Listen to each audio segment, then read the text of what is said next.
사진 좀 몇 장 좀 보고 또 이제 요나서로 우리 넘어가겠습니다. 여기가 이제 그 여리고에 있는 엘리사의 샘이라는 곳입니다. 엘리사가 그 못 먹는 물을 소금 넣어가지고 고쳐줬던 그 엘리사의 샘이 지금도 물이 이렇게 샘물이 많이 잘 나오고 있습니다. 지금도 이스라엘에 있는 여리고에 가시면 이 샘을 볼 수 있습니다. 이제 이런 장면이 이제 엘리사가 그 중간에 제가 그 이야기까지 다 못했는데 모압과의 전쟁에서 왜 하천에서 말라 있는 하천에서 엘리사가 땅을 파니까 물이 나왔다고 그랬잖아요. 그 물이 아침에 이제 모압 병사들 입장에서는 해가 떠오르는데 전혀 흐를 것 같지 않는 그 강에서 붉은색의 물이 흘러내려오니까 자기들끼리 싸워서 흘린 핏물이라고 오해하고 막 나갔던 이야기가 성경에 기록되어 있어요. 이걸 와디라고 합니다. 와디. 이렇게 건기에는 물 한 방울 흐르지 않는 이런 하천이 나중에 우기가 되면 여기가 강물이 되는 거죠. 이런 걸 와디라고 합니다. 사진을 제가 한번 보여드린 거예요. 저렇게 어제도 비가 안 오고 일주일 전에도 비가 안 왔는데 갑자기 어느 날 아침에 붉은 핏물이 내려온다 그러면 그건 핏물로 착각할 수도 있는 거예요. 그 성경을. 기후를 알고 지형을 알면 충분히 우리가 착각할 수 있는 문제입니다. 여기가 이제 그 엘리야가 승천한 장소로 알려진 곳입니다. 엘리야가 승천한 장소로 알려진 곳이고, 여기는 뭐 예루살렘의 모형도입니다. 예루살렘, 그리고 그 가운데 있는 게 이제 성전이죠. 성전. 예루살렘의 성전이라고 보시면 되겠습니다. 성전의 모형을 만들어 놓은 거 한번 사진을 찍어 온 겁니다. 여기는 이제 그 이스라엘의 마지막 격전지였던 이제 무깃도라고 하는 곳입니다. 무깃도라는 곳이고.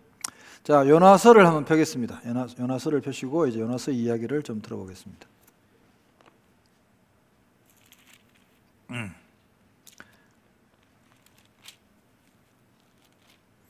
시대적 배경은 이제 아까 엘리사 선지자가 죽고 난 뒤에 북이스라엘 왕이 다스리던 그 시대죠. 요나서의 배경을 보시면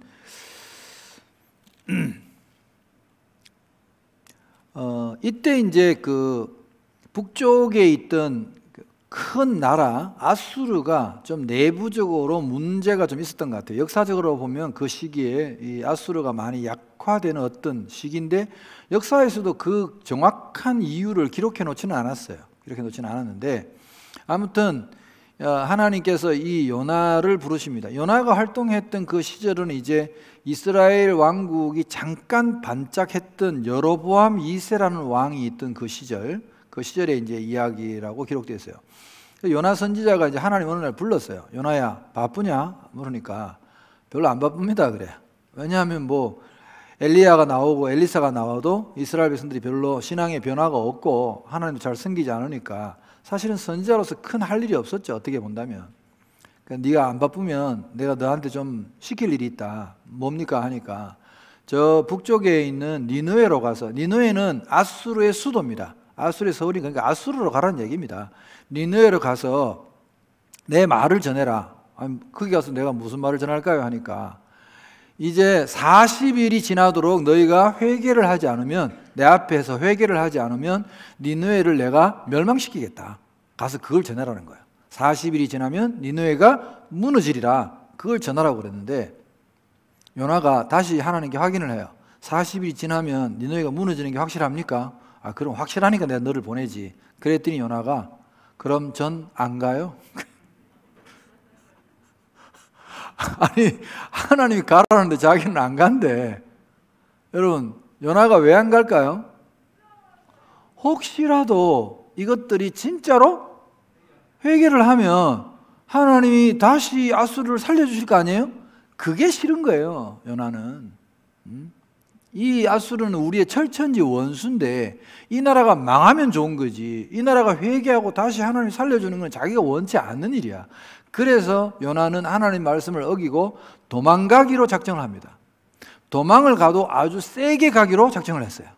그래서 하나님이 안 보이시는 곳까지, 하나님이 없는 곳까지 도망가기로 작정을 했는데 그곳이 다시스라는 곳입니다. 다시스는 지금의 스페인입니다. 스페인 아시죠? 이스라엘에서 스페인까지 도망을 가려면 배를 타고 가는 게 가장 좋습니다. 그래서 욥바라는 항구에 이제 배를 타러 내려갑니다. 참, 그런데 기가 막히죠. 요나가 하나님의 낯을 피해서 도망가려고 욥바에 딱 가니까 마침 그때 타이밍이 기가 막혀. 자, 다시스로 가는 배가 지금 출발합니다. 빨리빨리 배표 끊고 승선하세요. 막 소리 지르는 거야. 요나가, 여러분, 그 다시스로 가는 배가 그 당시에 뭐 자주 있었겠습니까? 그렇잖아요. 1년에 그저 뭐 한두 번 있는 배인데 마침 그때 떠난다고 하니까 요나가 속으로 그랬겠죠. 여호와 이레의 하나님, 어떻게 또 이렇게 배를 준비해 놓으시고 딱 타이밍을 맞춰가지고. 그래서 홀라당 배에 이제 올라타갖고 요나는 멀리 가야 되니까, 아예 멀리 가야 되니까 배 밑창에 이제 숙소가 있잖아요. 이제 방이 있잖아요. 거기 가서 아예 이제 자리 잡고 한숨 자는 거야. 이제 멀리 가야 되니까. 그리고 이제 배 밑창에 들어가서 이제 누워서 자는데 요나가 잠든 사이에 위에서는 난리가 난 거죠. 갑자기 풍랑이 일고 막 배가 뒤집혀질 듯이 막 난리가 나니까 이 배 안에 탄 사람들이 전부 다 놀랐죠. 여러분, 고대 세계를 여러분이 그 문화와 풍습을 이해하는 게 성경을 이해하는 데 굉장히 도움이 많이 됩니다. 그 당시에 뱃사람들은 미신적인 것도 많았고, 그래서 뱃사람들, 지금도 바닷가에 있는 분들이 미신이 많거든요, 실제로. 그러니까 용왕님 뭐 섬기고 막 그러잖아요, 지금도. 마찬가지로 그 당시 사람들이 바다를 다스리는 신에 대해서 출항하기 전에 미리 제사도 지내고 그렇게 하거든요. 그리고 이 출항이라는 게 지금처럼 동력선이 아니고 바람에 의해서 움직이는 범선들인데, 왜 돛 쫙 올려가지고 가는 배들 있잖아요. 그런 배들인데 항상 통계를 가지고 있잖아요. 이맘때는 바람이 이쪽으로 불기 때문에 스페인 쪽으로 간다는 거. 그리고 이때는 뭐 풍랑 같은 거 안 일어난다는 거 아니까 그 시기를 맞춰서 출항하는데 갑자기 풍랑이 일어나고 막 파도가 쳐? 그러면 이 선장이나 선원들은 어떤 생각을 가지냐 하면, 아, 이거 문제가 있구나. 누가 이 배 안에 신의 노여움을 산 자가, 나쁜 짓을 한 인간이 여기 숨어 들어와가지고 이 배를 탔구나. 이런 생각을 한다는 거예요, 그 당시 사람들은. 그래서 선장이 뭐라고 그러냐 하면, 이 배에 탄 모든 사람들은 즉시 다 갑판에 다 모여라. 배 위에 다 모여라. 이 중에 혹시 왜냐하면 각자 섬기는 신이 다 다르니까 자기 신에게 혹시 잘못하고 이 배에 타고 도망치려고 탄 인간이 있으면 여기서 자기 신에게 말하자면 고백하고 자백하고 용서를 빌어라. 그러면 신의 노임이 좀 가실 것 아니냐 하고, 갑자기 배 갑판 위에서 때 아닌 선상 대부흥 집회가 열렸어요. 그래가지고 전부 다 이제 각자 자기 신의 이름을 부르는 거죠. 뭐 집신, 고무신, 잡신 막 부르면서 그래서 막 이제 자기 신에게 이름을 부르고 회개를 하는데도 풍랑이 안 멈추는 거예요. 그러니까 선장이 이상하다. 이 정도 했으면 어떤 신이라도 들을 텐데, 우리나라 사람도 왜 넘어지면 막 그 부처님, 하나님, 알라 다 부르는 사람 있잖아요. 이상한 사람들. 다 불렀는데 안 가라앉으니까 선장이 이상하다. 빠진 사람 있나 하고 이제 밑으로 내려가 봤어요. 다 모이라는데 혹시 안 모인 사람 있나 싶어. 아니나 다를까 요나가 배 밑창에서 쿨쿨 자고 있는 거야. 그래서 선장이 자는 자여 어찌 미뇨, 성경에 이렇게 써놨어요. 점잖게 번역한 거야, 성경이. 선장이 발로 찼겠죠. 야, 너 뭔데? 너 어디서 왔어? 너 뭔데 너 여기 자빠 자고 있어? 너 나와봐. 그래, 요나가 배 갑판 위에 나와보니까 지금 막 풍랑 일고 막 배가 금방 뒤집히고 난리가 나고 전부 다 막 자기 신 이름 막 부르고 있는데, 너 이 꼴 안 보여? 근데 지금 자빠져 자고 있어 지금? 너 어디야? 너 소속이 어디야? 너 어느 나라 민족이고 너 이 배 왜 탔어? 어디로 가는 길이야? 선장이 막 질문을 하니까 요나의 대답을 보세요.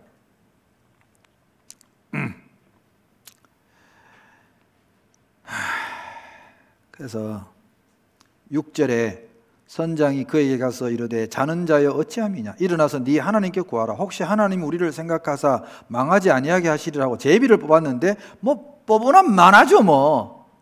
요나가 딱 뽑힌 거야. 제비가 뽑히니까 8절에 무리가 그에게 이르되 청하건대 이 재앙이 누구 때문에 우리에게 임하였는가 말하라. 네 생업이 무엇이며 네가 어디서 왔으며 네 나라가 어디며 어느 민족에 속하였느냐 하니, 그가 대답하되 9절 나는 히브리 사람이요 바다와 육지를 지으신 하늘의 하나님 여호와를 경외하는 자로라. 무슨 생각 듭니까, 여러분? 요나 이 말을 듣고 무슨 생각 안 드십니까? 저는 이런 생각 드는데요. 알기는 잘한다. 우리 어머니가 어릴 때 나한테 맨날 했던 이야기야. 뭐라고 잘못했는데 또박또박 대답하면 아이고 이놈의 새끼 알기는 잘한다. 바다와 육지를 지으신 하나님이라고 자기가 고백했어. 근데 어디로 피한단 말이야? 하나님 낯을 피해가 도망갈 데가 어디 있다고 지금 배 타고 도망간단 말이야? 시편 139편에 그런 말씀이 있죠. 내가 여호와의 낯을 피하여 어디로 가리까? 내가 저 바다 끝에 가서 그할지라도 거기도 하나님이 계신다고 이야기하잖아요. 어딜 도망가 그래? 그러니까 사람들이 그래서 자기가 또 고백을 해. 또 죄는 깨닫고 이건 다 저 때문입니다 여러분. 예, 제가 하나님 낯을 피해가지고 여호와의 얼굴을 피해서 도망가느라고 지금 이 사단이 난 겁니다. 저의 책임입니다 하니까 선원들이 처음에는 그 말을 안 믿어요. 왜 안 믿냐 하면 처음 듣는 이야기거든요. 여호와란 신도 처음 듣고 하나님이 바다를 뒤집는다는 말도 처음 들었어요. 왜? 자기들은 여태 하나님한테 제사를 드린 적이 없어. 바다의 신은 아폴로인 줄 알았지. 바다를 주관하는 신은 아폴로라고 믿었는데, 포세이돈이라고 믿었는데 하나님이 바다를 주관한다는 말을 처음 듣거든. 그래서 이 사람들이 이게 얘 말도 못 믿겠어. 그래가지고 막 그 물건들을 던집니다. 배를 가볍게 하기 위해서 물건들을 던지고 막 온갖 해를 다 봐도 안 되는 거야. 그래서 결국은 요나가 뭐라 하냐면 나를 바다에 집어 던지면 이게 가라앉을 거라고 이야기했는데 처음에는 그 말을 안 믿었다니까요. 그래서 막 온갖 짓을 다 해봤는데 안 되니까 결국 13절 그러나 그 사람들이 힘써 노를 저어 배를 육지로 돌리고자 하다가 바다가 그들을 향하여 점점 더 흉흉함으로 능히 못한지라 무리가 여호와께 부르짖으되 여호와여 구하고 구하오니 이 사람의 생명 때문에 우리를 멸망시키지 마옵소서. 무죄한 피를 우리에게 돌리지 마옵소서. 주 여호와께서는 주의 뜻대로 행하십니다 하고 요나를 들어서 마침내 바다에 던져요. 자, 하나 둘 하고 샥 바다에 던졌는데 여러분 성경을 읽을 때 이런 구절은 굉장히 디테일하게 자세하게 봐야 됩니다. 여러분 요나를 들어서 바다에 팍 던졌는데 사흘 뒤에 풍랑이 가라앉았어요. 그러면 돼 안 돼? 안 된다니까. 사흘 뒤에 가라앉으면 사람들이 뭐라 그래? 가라앉을 때가 돼서 가라앉다고 하지. 자 15절을 봐요. 요나를 들어 바다에 던짐에 바다가 뛰노는 것이 뭐? 곧 이 말이 중요한 거야. 던지자마자 바로 파도가 팍 가라앉은 거야. 거쳐버린 거야. 풍랑이 거쳐버린 거야. 그러니까 사람들이 더 놀라지. 그렇게 날뛰던 바다가 요나를 딱 던지자마자 샥 가라앉은 거야. 하여튼 우리나라 사람들은 이런 걸 말해도 또 안 놀라 별로. 왜냐하면 심층전 이야기를 너무 잘 알아가지고 뭐 그러려니 해. 던지면 가라앉는 거 아니야 원래? 원래 가라앉는 게 아니지. 그러니까 이 선원들하고 선장은 너무 깜짝 놀란 거예요. 야 진짜 이 사람 말이 맞네? 그래서 이 사람들이 그 다음 한 행동을 보면 알아요. 뭐라고 했냐면 그 사람들이 16절에 여호와를 크게 두려워하여 여호와께 제물을 드리고 서원을 하였더라. 무슨 서원을 했는지는 성경에 안 나와 있어요. 기록이 안 된 거는 왜 기록을 안 하느냐? 뻔하기 때문에 안 하는 거예요 여러분. 무슨 서원했겠어요? 다음부터는 갈 때 누구한테? 하나님께 우리가 기도하고 출발해서 그거 했겠지. 뭐 뻔하잖아요. 그래서 기록 안 한 거예요. 자, 그래서 17절에 여호와께서 이미 큰 물고기를 예비하사 요나를 삼키게 하셨으므로 요나가 밤낮 3일을 물고기 뱃속에 있으니라. 여러분 이거를 마태복음 12장 41절에 예수님께서 요나가 밤낮 물고기 뱃속에 3일을 있었던 것처럼 인자가 죽은 뒤에 3일 만에 부활할 것을 예언을 하셨어요. 그러니까 이 사건이 예수님의 죽음과 부활하고 굉장히 관련이 있는 사건이라는 걸 아셔야 돼요. 자, 보세요. 요나를 풍덩 바다에 던졌잖아요. 하나님이 예비하신 큰 물고기가 요나를 딱 기다렸다가 삼켰어요. 사람들이 또 묻겠죠? 목사님, 그 물고기가 뭐예요? 고래예요? 상어예요? 또 묻겠죠. 여러분도 지금 묻고 싶잖아요. 그렇죠? 이쪽엔 또 안 묻고 싶나? 몰라요. 고래인지 상어인지 제가 어떻게 알겠어요? 그냥 하나님이 큰 물고기라고 하니까. 사실 바다 속에는요 우리가 알 수 없는 생물들도 지금 사실 어마무시하게 많아요. 인간이 바다를 여러분 약 5% 정도밖에 모릅니다. 현재도 몰라요. 너무나 모르는 세상이에요. 바다는 지금 이 21세기에도. 그러니까 큰 물고기라고 하는데 뭐 여러 학자들이 뭐 추론을 했죠. 일단 그 고래는 안 된답니다. 고래가 목구멍이 작아가지고 사람을 못 삼킨다고 그러네요. 대부분의 고래가. 고래는 안 된다고 그러고, 상어는 입이 큰 것들이 있으니까 가끔 사람을 삼킬 수도 있겠죠. 제가 이게 또 의심스러워가지고 인터넷 검색을 해봤어요. 정말로 사람이 이렇게 상어나 이런 데 입속에 들어갔다가 이게 상처 입지 않고 나온 경우가 있느냐. 5건이 있어요, 여러분. 놀랍게도 5건인데 상어예요. 다 세상에 상어 입속에 들어갔다가 살아나왔는데 그 중에 2명은 죽고 3명은 살아나왔어요. 2명은 상어 이빨에 물려서 죽은 게 아니라 익사했어요. 물 때문에 죽은 거고, 3명은 했다가 살아나왔대요. 세상에 그런 기록도 있더라고요. 근데 그건 잠깐이겠죠. 아예 요나는 그 물고기에 어디 들어간 거예요?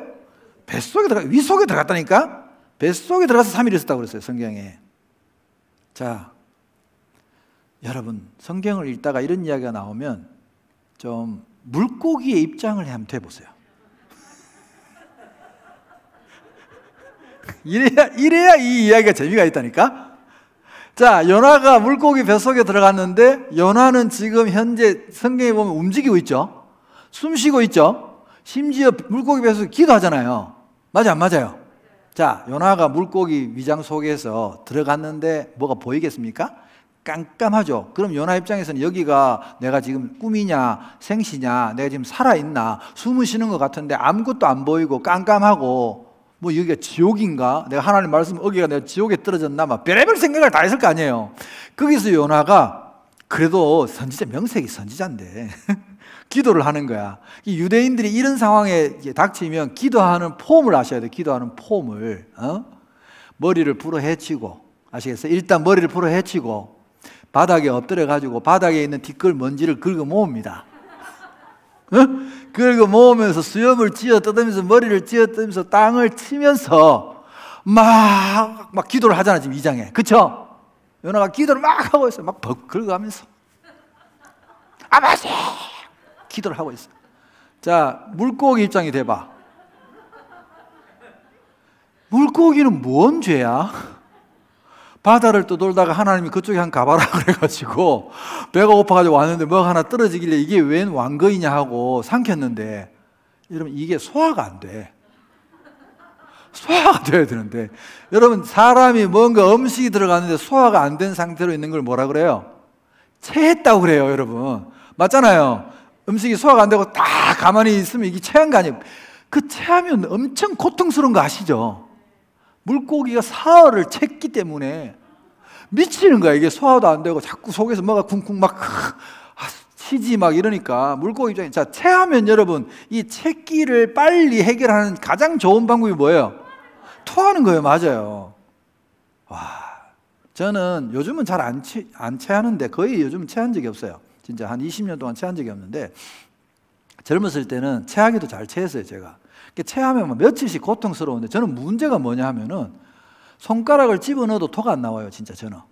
미치는 거예요. 그럼 설사가 나올 때까지 기다려야 돼요. 두 가지 방법이거든요. 토하거나 설사하거나. 그래 이제 물고기가 사흘을 견디다 못해가지고, 아이 더러운 놈, 소화도 안 되고 하고 팍 토해냈어요. 사흘 뒤에. 그게 이제 2장에 보면 요나의 기도가 나오는데, 여러분 이 기도문을 한번 읽어보세요. 찬찬히 한번 읽어보시면 이 주체가 1인칭이야. 이게 보면 내가 어쩌고 내가 어쩌고 내가 어쩌고 막 이렇게 요나가 기도를 하는데, 뭐 사람들은 이걸 요나가 회개 기도를 했다고 하는데, 제가 읽어보니까 별로 회개한 것 같지가 않아요. 아직도 자아가 펄펄 살아 있어요, 제가 볼 때는. 이게 진짜 회개한 기도면, 여러분 회개라는 건 행동을 고치는 거 아니에요? 맞아요, 안 맞아요? 뒤에 가서 보면 행동을 별로 고친 것 같지가 않아. 그냥 살짝 겁만 먹은 것 같아. 그래서 이제 기도를 하는데 물고기가 뱃속에서 들어보니까 이게 회개도 제대로 안 하고, 아이 더러운 놈 하고 뱉어냈다니까. 뱉어내니까 이제 어떻게 그걸 수습을 했는지 뭐 하여튼 닦았는지, 그러고는 다시 이제 요나가 하나님께 겁을 먹고 이제 도망갈 생각을 못하고 니느웨로 갑니다. 근데 뭐 바다에서 왔다 갔다 하고 뭐 물고기 실어 나르고 사흘 지나고 뭐 이렇게 하다 보니까, 그리고 니느웨까지 가다 보니까 날짜가 이제 그 하나님이 예고하신 40일이 거의 다 된 거야. 니느웨에 갔는데 요나의 심정은 그런 거예요. 너무나 하기가 싫어. 이 전하기가 싫어. 왜? 계속 얘들이 미우니까. 니느웨 사람들이 회개할까 봐 걱정이야. 성경에 있는 걸 제가 묘사를 하면 이렇습니다. 누가 들을까 봐. 자기가 진짜로 니느웨 성에 회개를 선포하려면, 하나님의 심판을 선포하려면 사람들이 많은 광장이나 성문 앞이나 시장통에 가서 사람들이 모인 데서 해야 될 것 아닙니까? 사람들 없는 데면 찾아다녀. 뒷골목에 주머니에 손 넣고, 들리면 곤란하니까 조용히 말하는 거야. 40일이 지나면 니느웨가 무너지리라. 샹. 믿거나 말거나 이러고 다니는 거야. 이러고. 진짜 우리 표현을 하면 개떡같이 전도한 거야. 에? 그리고 여러분, 이 메시지를 잘 들어보시면, 성경을 잘 읽어보세요. 여러분, 요나서 짧으니까 금방 읽잖아요. 자세히 읽어보세요. 요나가 니느웨 성에 가서 회개하라는 말을 단 한마디도 안 합니다. 그냥 니느웨 성이 무너진다고 이야기하지, 그러니까 여러분 회개하세요 하고 진정성 있게 그런 말을 안 한다니까요. 참 근데 웃기죠? 이렇게 주머니에 손 놓고 누가 들을까봐 뒷골목에 다니면서 조용히 전도했는데, 이야기했는데, 개떡같이 전도한 걸 또 사람들이 찰떡같이 알아듣고는 이야, 40일이 지나면 우리 니느웨가 무너진다, 지금 큰일이다 하면서 막 사람들이 막 회개하고 상복을 갈아입고 막 바닥에 깔고 막 머리 뜯어가면서 또 막 회개하고 막 이러니까 왕이, 야, 뭔 일이냐 하니까, 아이고 뭐 선지자가 누가 한 명 왔는데 이스라엘에서 우리 40일이 지나면 하나님이 심판을 내린답니다. 우리 다 망하게 생겼답니까? 왕이, 야, 빨리 옷 벗고 또 상복 가져오느라 왕도 옷 갈아입고 머리 풀어헤치고 또 왕도 막 그 회개하고, 왕이 뭐라 그러냐 졸지에, 야, 그 집에 기르는 개하고 그 가축들 그거 다 굶겨라, 조복 입혀라. 여러분, 성경 역사상 동물이 금식한 사례는 여기밖에 없습니다. 가축들도 주인 따라가지고 밥 다 같이 굶으면서 회개하고 금식했단 말이에요. 와, 그러면 선지자라는 사람이 기뻐하고 즐거워하고 감사해야 될 것 아닙니까?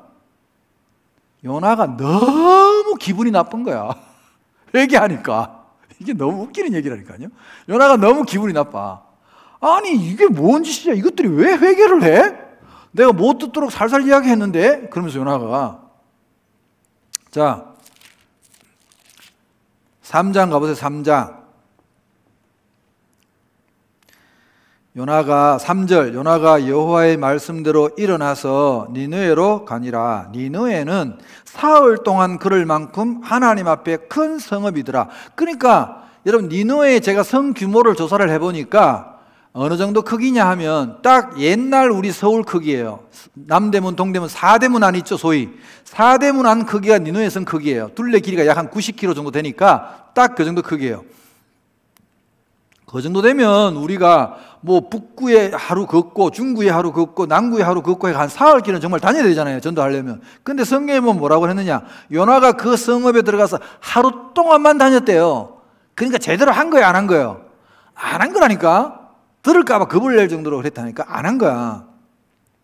40일이 지나면 니느웨가 무너지리라 하였더니 니느웨 사람들이 하나님을 믿고 금식을 선포하고 높고 낮은 자를 막론하고 굵은 베옷을 입은지라. 그 일이 니느웨 왕에게 들리며 왕이 보좌에서 일어나 왕복을 벗고 굵은 베옷을 입고 제 위에 앉으니라. 왕과 그의 대신들이 조서를 내려 니느웨에 선포하이르되 사람이나 짐승이나 소떼나 양떼나 아무것도 입에 대지 말지니 곧 먹지도 말 것이요 물도 마시지 말 것이며 사람이든지 짐승이든지 다 굵은 베옷을 입을 것이요. 이때부터 동물 옷을 해입혔나 봐. 동물들 굶었지요. 생각지도 않은 옷도 얻어 입었지요. 상복이지만 굵은 베옷을 입고 하나님께 부르짖을 것이며 각기 악한 길과 손으로 행한 강포에서 떠날 것이라 하니까 다 이렇게 한 거예요. 왕의 명령대로 했더니 9절, 이게 요나가 가장 두려워하고 가장 우려했던 결과예요. 하나님이 뜻을 돌이키시고, 요것 때문에 요나가 안 가려고 했던 거야. 요런 일이 일어날까 봐. 하나님이 뜻을 돌이키시고 그 진노를 그치사. 그래서 10절에 하나님이 그들이 행한 것 곧 그 악한 길에서 돌이켜 떠난 것을 보시고 하나님이 뜻을 돌이키사 그들에게 내리라고 말씀하신 재앙을 내리지 아니하시니라. 4장 요거는 읽을 때 잘 읽으셔야 돼요. 요나가 매우 싫어하고 썩내며 그냥 썩낸 게 아니야. 매우 싫어했대. 매우 성을 냈대. 지금 앞에 어떤 장면이에요? 왕으로부터 가축이기까지 다 지금 회개했는데, 그래서 하나님 이걸 너무 기쁘게 좋게 받아서 뜻을 돌이키셨는데, 하나님이 용서하셨는데, 그럼 선자가 박수를 치고 환영하고 할렐루야 해야 될 것 아닙니까? 근데 요나가 매우 싫어했대요. 화까지 냈대요. 누구한테 화낸 줄 아세요? 하나님께 화낸 거, 하나님께. 그래서 2절을 여러분 2절을 잘 읽으셔야 돼요. 우리는 성경의 문맥도 생각 안 하고, 자, 예를 들어서 2절 그 중반부에 보면 주께서는 은혜로우시며 자비로우시며 노하기를 더디하시며 인애가 크시다, 이런 것도 왠지 이렇게 은혜스러운 목소리를 읽어야 될 것 같지 않나요? 보통 그렇게 분위기 파악 못하고 이렇게 읽거든요. 내가 그 바이블 어쩌고 하는 거, 이게 성우들인가 뭐 연예인들이 녹음해가 하는 거 있어. 읽어보니까 성경 내용을 모르고 읽었더라고. 아나운서가 읽는데 이게 너무 부드럽게 읽어. 이렇게 읽으면 안 되는 거거든요, 여기는요. 지금 앞에 1절 지문이 있잖아, 지문이. 뭐라고 해놨어? 요나가 매우 싫어하고 썩내며 하는 얘기인데, 그럴 리가 있나? 안 그래요? 자, 요나를 대신해서 제가 한번 해볼게요. 2절. 여호와께 기도하여 이르되, 여호와여, 내가 고국에 있을 때 일하겠다고 말씀하지 아니하였나이까? 네, 그러므로는 이런 말이야. 네, 이럴 줄 알았어요. 그래서 내가 빨리 다시스로 도망했는데, 그래요, 주께서는 은혜로우시며 자비로우시며 노하기를 더디하시며 인애가 크시사 뜻을 돌이켜 재앙을 내리지 아니하시는 하나님이신 줄 내가 알았어요. 진작에 알았어요. 그런 뜻이에요. 내가 이럴 줄 알고 내가 안 가려고 한 건데. 자, 분위기 파악되셨죠? 사실이에요. 이게 지금 제가 했는 말이 다 문맥상으로 사실이에요. 지금 이런 톤이에요. 이런 톤으로 막 하나님께 막 따지는 거야. 막 항의하는 거야. 근데 이럴 줄 알았다고 말이야. 하나님은 원래 막 이 자비로운 분이니까 또 이것들이 조금만 회개하면 또 에이구 또 좋아가지고 또 확 뜻을 돌이키시고, 내가 그럴 줄 알고 내가 안 가려고 했던 건데 하면서 막 따지는 거야 지금 요나가. 그러면서 선지자가 웃겨. 3절. 여호와여, 원하건대 이제 내 생명을 거두어 갔었어. 사는 것보다 죽는 것이 내게 나음이니이다. 아니 무슨 선지자가 이래. 막 죽겠다 그래. 죽여달라 그래 자기를. 그때 하나님이 하도 기가 막혀가지고 4절 보세요. 여호와께서 이르시되 네가 썩내는 것이 옳으냐? 그러니까 한마디도 안 줘요. 내가 썩내는 것이 옳으니다 하면서. 자, 요나가 성읍에서 나가서 그 성읍 동쪽에 앉아 거기서 자기를 위하여 초막을 짓고 그 성읍에 무슨 일이 일어나는가를 보려고 그 그늘 아래 앉았더라. 이건 어떤 태도냐 하면 그래 어디 보자. 왜냐하면 하루 남았거든. 아직 40일 그 예고한 날 하루 남았으니까 그래도 어디 끝까지 한번 내가 한번 볼 거다 하면서 앉아가지고 이제 성이 내려다 보이는 언덕에다가 초막이, 이게 초막 아시죠? 이렇게 집 같은 게 이런 걸 대충 이제 얽어가지고 짓고는 거기 앉아가지고 그늘막을 만들어 놓고 이제 앉았어. 그래 어디 두고 보자 이렇게 보고 있는 거예요. 그때 하나님 여호와께서 박능쿨을 예비하사, 이게 이제 우리나라로 말하면 그 아주까리 나무라고 잎이 이렇게 큰 나무가 있어요, 여러분. 아주까리 나무라고. 그거를 하나님이 요나를 위해서 소품 3가지를 준비하셨어요. 첫 번째가 박능쿨이야. 그래서 박능쿨이 여러분 이게 자라는데 시간이 걸리는데 하루 만에 확 자란 거야. 뭔지 알겠죠? 하루 만에 확 자라가 여기를 초막을 덮어주니까 요나가 갑자기 기분이 좋아졌어요. 그늘이 딱 짙게 들이오니까 시원하다. 그리고 좋아했어요, 요나가. 그걸 보고 하나님 감사합니다. 또 그때는 또. 그래서 그의 괴로움을 면하게 하심이었더라. 요나가 박능쿨로 말미암아, 그 밑줄을 치세요. 크게 기뻐하였더니 뭐로 말미암아? 박능쿨로 말미암아 선지자가 크게 기뻐했어요. 거기 밑줄을 딱 쳐놔요, 여러분. 크게 기뻐하였더니 두 번째 소품, 하나님이 벌레를 준비했어요. 하나님이 벌레를 예비하사 7절에 이튿날 새벽에 그 박능쿨을 갉아 먹게 하셨어요. 하루 만에 또 싹 다 갉아 먹었어. 해가 뜰 때에 하나님이 뜨거운 동풍, 자, 3번째 소품은 동풍이야. 뜨거운 동풍이니까 여러분 그나마 벌레가 갉아먹고 조금 남은 이파리가 다 어떻게 됐겠어요? 싹 다 말라 비틀어지니까 그만 적고 나를 봐요. 그뭐 적는다고 그게 뭐가 보여요? 싹 말라버리니까 이제 지금 요나는 몰라. 왜냐하면 어제도 이게 있었으니까. 그쵸? 모르고 이제 그래 오늘이 D-Day야. 자, 오늘 D-Day예요. 그래 이것도 어떻게 되나 보자 하고 탁 앉아가 있는데 갑자기 분위기가 쎄해. 머리가 뜨끈뜨끈한 거야. 아침이 됐는데 분명히 어제 그늘이 짙게 드리워졌는데 그 요나가 이거 왜 이래? 하고 찾아보니까 그 박넝쿨을 벌레가 싹 다 갉아먹고 그나마 동풍이 불어가 싹 말려가지고 완전히 다 드러난 거야. 요나가 보나 안 보나 대머리였던 것 같아요. 그러니까 햇볕은 쨍쨍, 대머리는 뜨끈. 너무 뜨거운 거야, 머리가. 그래가지고 요나가 보세요. 요나의 머리에 쪼임에 8절에 요나가 혼미하여 스스로 죽기를 구하여 이르되 사는 것보다 죽는 것이 내게 나으니이다. 아니 무슨 선지자가 걸핏하면 죽겠대. 그러니까 하나님이 요나에게 이르시되 네가 이 박넝쿨로 말미암아 썩내는 것이 어찌 옳으냐. 요나가 뭐라 그래요? 그가 대답하되 내가 썩내어 죽기까지 할지라도 옳으리이다. 아이고 여러분 이거를 우리가 영화로 찍었다고 한번 상상을 해보세요. 진짜 웃기는 장면 아니에요? 하나님하고 선지자가 지금 이러고 있단 말이에요. 선지자라는 양반이. 진짜 웃기죠 이거. 자, 요나서의 주제 구절입니다. 10절 11절. 이게 요나서의 주제예요. 하나님이 요나에게 마지막으로 하시는 말씀이에요. 여호와께서 이르시되 네가 수고도 아니하였고 재배도 아니하였고 하룻밤에 났다가 하룻밤에 말라버린 이 박넝쿨을 아꼈거든. 하물며 이 큰 성읍 니느웨에는 좌우를 분별하지 못하는 자가 12만여 명이요 가축도 많이 있나니 내가 어찌 아끼지 아니하겠느냐. 아냐. 여운이 길게 남는 말씀이에요. 여러분 우리가 예전에 그런 찬양이 있었잖아요. 오늘 피었다 지는 들풀도 입히시는 하나님 하물며 우리랴. 하나님 말이 그거예요. 너는 이 하룻밤에 났다가 하룻밤에 말라버린 이 박넝쿨, 그렇게 크게 기뻐했던 그 박넝쿨 죽었다고 이렇게 죽으라고 성을 내는데 안타까워하는데 내가 이 니느웨 성에 앞뒤를 분간하지 못하는 어린아이만 12만여 명이고 아무것도 모르고 주인과 함께 굶고 있고 베옷 입고 있는 저 가축들 짐승들도 얼마나 많은데 내가 그들을 아끼는 것이 어찌 당연하지 않냐. 그렇게 소리를 지르신 거죠 마지막에. 자, 요나서 4장 12절. 아, 여러분 성경책에는 없죠 참. 그죠? 여러분 요나서 4장 12절 없죠? 한번 적어봐요. 요나서 4장 12절. 다 준비됐어요? 요나 할 말 없음.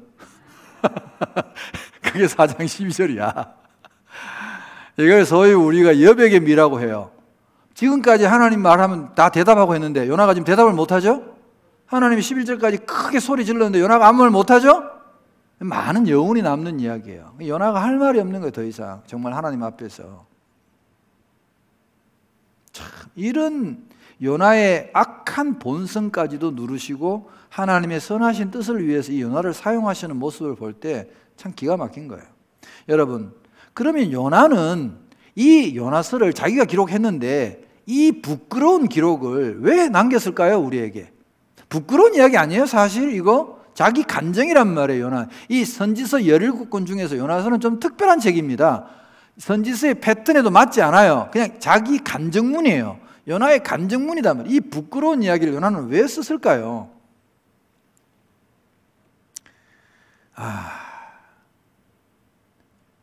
저는 그런 생각을 해요. 자신의 부끄러움보다도 정말 하나님의 진짜 자비하심을 사람들에게 알리고 싶었겠죠. 요나는. 아마 요나는 회개했을 겁니다. 진정으로 회개하고 부끄러운 이야기를 이 기록에 남겨서 사람들에게 하나님을 알리는 거죠. 온 인류에게 임하시는 하나님의 은총, 그걸 이스라엘 사람들은 선민주의에 사로잡혀가지고 하나님을 독점할 수 있다고 생각했어요. 그러나 하나님의 은총은 세계적이고 온 우주적이지 이스라엘 민족에게만 국한되는 게 아니라는 것을 이 선지자는 지금 고백하고 있는 겁니다. 나는 그런 줄 알았는데 하나님은 하물며 짐승들까지도 사랑하시더라. 그걸 우리에게 알려주고 있잖아요 지금. 그래서 이 완고한 종 요나를 끝까지 감화시키셔서 기어이 하나님의 뜻을 이루시는 그 하나님의 모습을 우리에게 알려주고 있죠. 그래서 사실은 성경에 보면 요나서뿐만 아니라 이방인들에게도 하나님이 기회만 있으면 자비를 베푸신다는 걸 느낄 수 있어요. 뭐 요나는 왜 이렇게 화를 내고 성을 냈을까요? 그게 이제 어떻게 보면 되지도 않은 요나의 정의감이죠. 오늘날에도 이런 사람들이 많습니다. 뭐 어떤 사람들이 이제 니느웨 같은 아수르 같은 이런 악한 사람들이 회개하고 하나님을 믿으면 저런 인간이 용서를 받아도 돼? 하고 내가 막 화를 내는 거야. 옛날에 그 유명한 영화 있었잖아요. 그 전도연 씨가 그 주연했던 밀양이라는 영화가 있었죠. 밀양이라는 영화 보셨어요? 네. 안 봤으면 봐요 한번. 그 보면 막 그 자기 아들을 죽인 살인자가 감옥에서 전도연이가 막 교회 다니면서 용서하러 가니까 이미 자기는 하나님께 용서를 받았다 하니까 막 분노하잖아요. 전도연이가 막 그런 거. 아무튼 교회 안에 있는 뭐 지금도 교회 안에 있는 바리새인들 저런 사람이 용서받아도 되나라고 함부로 이야기할 수 없는 그런 이야기들을 우리에게 교훈 삼아 보여주시는 이야기가 요나습니다. 짧죠. 다시스로 도망가는 요나, 물고기 뱃속에서 기도하는 요나, 니느웨를 향해서 선포하고 맨 마지막에 하나님의 자비를 깨닫고, 그래서 요나서의 제일 중심되는 구절은 마지막 두 구절입니다. 하나님의 선포하시는 그 말씀이 요나서의 구절이라고 볼 수 있죠. 자, 그림 한번 보여드릴게요. 사진 한번 보여드릴게요. 세계 지도를 보시면 지금 이제 여기가 이제 그 요빠 한국 이스라엘입니다. 빨간 점 보세요. 빨간 점 보시면 여기가 요빠에서 요나가 가려고 했던 곳이 원래 가라고 했던 곳이 니느웨 저쪽입니다. 지금 있는 그쪽에 니느웨인데 그쪽으로 안 가고 요나가 어디로 튀었어요? 여기로 가려고, 다시스로 가려고. 와, 진짜 멀리 가려고 계획했죠. 땅 끝까지 도망가려고. 땅 끝까지 도망가려고 했는데 결국 물고기 뱃속에 들어가서 사흘 동안 고생하다가 다시 이제 니느웨로 돌아가는 거죠. 여기서 니느웨로 돌아가는 거죠. 뭐 어떻게 옷은 갈아입었는지 뭐 그런 건 정확하게 안 나와 있어요. 묻지 마세요. 그런 건 저도 몰라요. 어떻게 가서 이제 여기서 선언하는 장면이 나오죠. 자, 여기가 요나가 출발했던 항구 요빠라는 곳입니다. 여러분, 요빠는 신약에도 나옵니다. 신약에 보면 베드로가 요빠에 있는 피장이 시몬의 집에 있을 때 고넬료가 부르는 장면이 사도행전에 나옵니다. 요빠 항구입니다. 사실 지금 저 사진 끝에 모퉁이를 싹 돌아가면 어디하고 연결되어 있냐 하면 텔아비브라는 항구가 연결되어 있습니다. 텔아비브는 지금 법적으로는 이스라엘의 수도고 종교적인 수도는 실질 수도는 이스라엘 사람들은 예루살렘이라고 생각하는데 법적으로는 텔아비브입니다. 텔아비브가 이스라엘의 제2의 도시이기도 하고요. 텔아비브라는 이 도시 이름은 봄이 오는 언덕이라는 뜻입니다. 봄이 오는 언덕. 이 요빠하고 붙어 있습니다. 이 바다가 붙어 있습니다. 자, 보시면 저기가 텔아비브입니다. 모퉁이를 돌았으면 완전히 현대적인 도시죠. 정말로 이스라엘에서 예루살렘하고는 비교도 안 될 정도로 현대적인 도시입니다. 여기는요 완전 세속적인 도시입니다. 여기는 동성애니 뭐니 해가지고 타락의 아주 끝판왕입니다. 여기가 마약쟁이들 여기 다 모여 있습니다. 이스라엘에도 마약이 있나요? 그럼요. 많아요. 마약쟁이들도 있고 뭐 별의별 인간들이 여기 다 모여 삽니다. 사실은. 요빠 항구에 가면 요빠 항구에 가면 이게 있어요, 여러분. 그게 이제 고래를 닮았죠. 근데 뭐 꼭 고래라고 말씀하시면 안 됩니다. 성경엔 고래라고 밝혀진 적이 없어요. 이 사람들이 이제 고래를 해놨는데, 자, 이 고래 그림을 보니까 여러분, 이 고래는 어떤 상태일까요? 1번 뱃속에 있을 상태, 2번 그놈을 뱉어낸 뒤의 상태. 되게 행복해 보이잖아요, 여러분? 고래가 요나를 뱉어내고 난 뒤에 되게 행복해 보이잖아요? 아유, 참 재밌어요. 하여튼 이런 걸 만들어 놨다는 자체가, 여러분, 이걸 만든 사람은 뭔가 성경을 알고 지금 만든 거예요, 이거.